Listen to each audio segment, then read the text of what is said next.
Children of God, during the medieval period, many pilgrims left behind wealth, inheritance rights, and comfortable lives in order to join crusades, monasteries, or long spiritual journeys. Some noblemen surrendered their family titles and properties to younger siblings before entering religious life.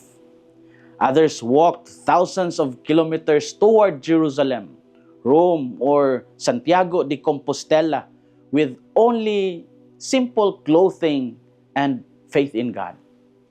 Young men entered monasteries where silence, prayer, and manual labor replaced luxury and privilege.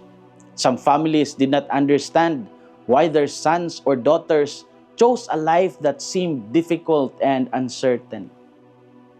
There were also knights who joined crusades believing that they were defending Christian lands and living out their faith through sacrifice. Not all these historical events were perfect, and some carried political motives and human failures, but they revealed one thing clearly. Many people believed Christ was worth more than comfort and security. These pilgrims understood that faith was not simply an idea but a commitment demanding courage and surrender.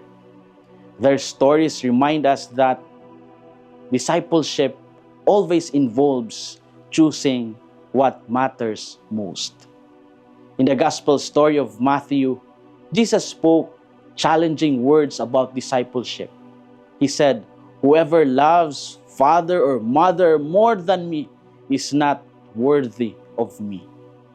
He also spoke about carrying the cross and losing one's life for his sake. What are our inspirations for today? First, real discipleship requires difficult choices. Jesus spoke honestly to his followers. He never promised an easy path. He told them that following him would involve sacrifice, courage, and even misunderstanding from others. The people listening to him understood that choosing Christ could sometimes create tension inside families and communities. Even today, faith demands choices. A young person may choose honesty even if cheating seems easier. A worker may refuse corruption even when pressured by others.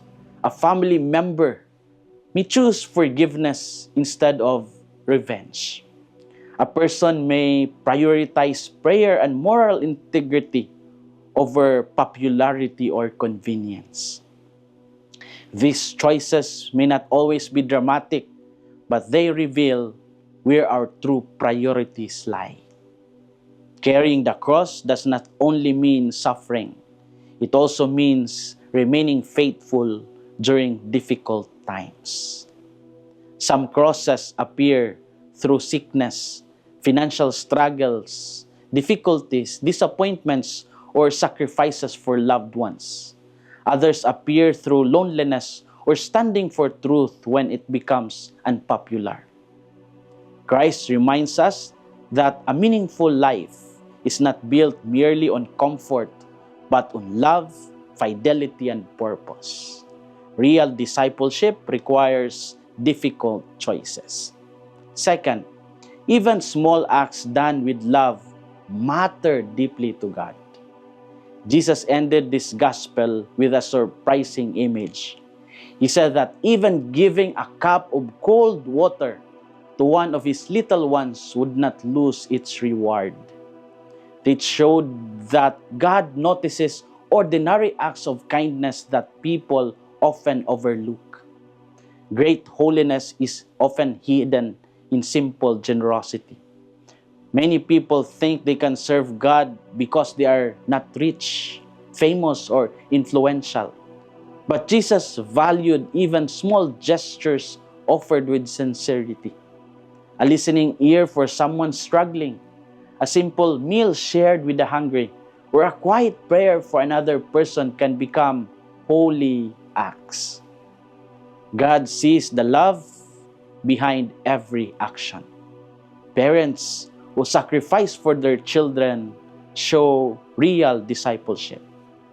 Workers who remain honest show real discipleship. Young people who choose goodness despite peer pressure show real discipleship. Every small act of faithfulness becomes part of God's kingdom. Christ never wastes acts of love done in His name. Even small acts done with love matter deeply to God. As we reflect today, we ask ourselves, what attachments make it difficult for me to follow Christ more fully? Do I place God at the center of my decisions and relationships? What simple act of kindness or sacrifice can I offer today as a sign of discipleship? Children of God, Jesus never forced anyone to follow Him, but He always invited people into a deeper kind of life. We may not live behind castles, inheritances, or long pilgrimages today, but we are still called to surrender pride, selfishness, and fear.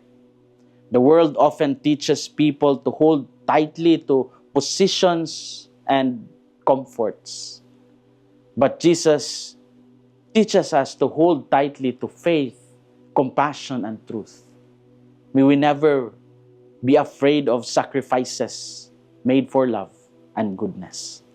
This is Father Felmar SVD, your Good News caster from Radio Veritas Asia, the voice of Asian Christianity. And may the Almighty God bless you, the Father, the Son, and the Holy Spirit. Amen. Thank you for watching and listening. Stay inspired every day with our daily reflections. Be part of our growing online community of faith and inspiration. Don't miss a single reflection. Follow us on our social media platforms